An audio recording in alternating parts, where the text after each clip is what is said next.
Good day, everyone. Meron ka bang paulit-ulit na task na ginagawa? Example, for this one, kailangan mong i-paste dito yung scores ng mga students and then kung anong quiz na siya. And normally, you receive that data through email and then isi-save mo yung attachment sa folder mo. And then after nun, saka mo i-open yung file and then ika-copy mo yan, babalik ka rin sa file mo and then ipi-paste mo rito. And then, saka mag-a-update yung grade sheet natin. Paano kung sabihin ko sa'yo na you can do this with just one click? So, delete muna natin to. And then, balik tayo rito sa scores natin. Close natin yan.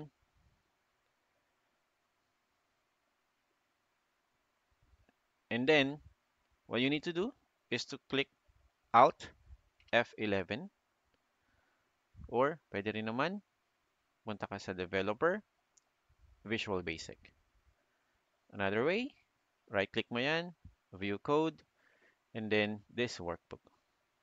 So, ang gagawin lang natin is i-right click mo yung this workbook, insert, and then module. And then, gawa natin ng pangalan yung module natin.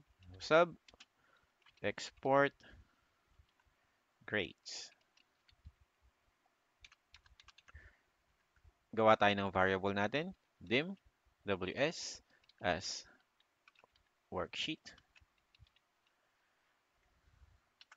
dim, path, as string.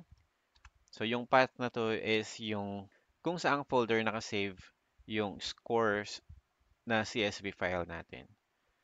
Dim, fname as string, fname or file name. Kung ano naman yung file name nung CSV file. Dim, last row as long,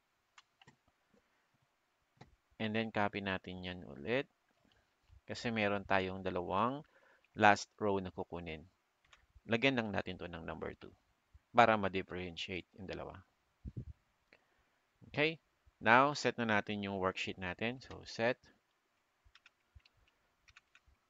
ws is equals to this workbook dot sheets, and then ano yung pangalan ng sheet natin? Raw.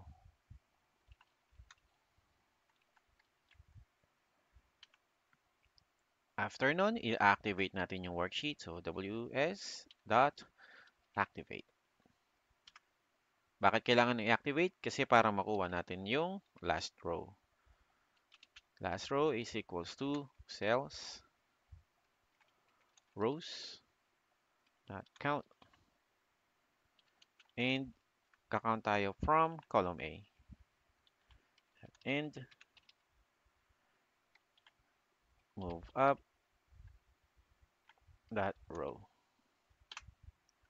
Bakit natin kailangan kunin yung last row? Kasi para alam natin kung saan tayo magpe-paste. Kasi ayaw naman natin na i-paste over natin tong mga previous data kasi mawawala siya dito. So, kung ano yung last row, for example, for this one, A22, dito tayo mag-start mag-paste. Now, set naman natin yung scores na CSV file. Path is equals to, copy ko lang yung path ng folder ko.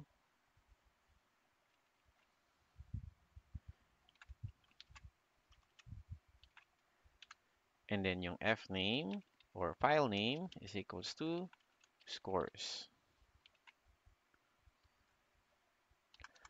After nun, ang gagawin natin is workbook dot open. And ano yung file name niya? So, yung path and yung file name and dot .csv. So, hiniwalay ko yung file type kasi mamaya gagamitin ko rin yung sheet name. And normally kapag CSV file, kung ano yung file name, ayun na rin yung sheet name. Pero kung gusto nyo, pwede nyo naman nang ilagay dito yung CSV dito sa fname. So, workbooks Open, file name, and .csv, close. And then, after nun, i-activate naman natin yung worksheet. So, workbooks, yung fname, .sheets, which is yung fname din, .activate. After i-activate, kukunin na natin yung last row. So, copy lang natin yan, pero lalagyan natin ng number 2. After natin makuha yung last row, kakopy na natin yung laman. So, active sheet, since ayun yung current na active na workbook, dot range A2 to C. Bakit A2? Kasi yung A1 is yung header. So, hindi na natin kailangang isama yung header. So, C, and then, yung last row 2 natin.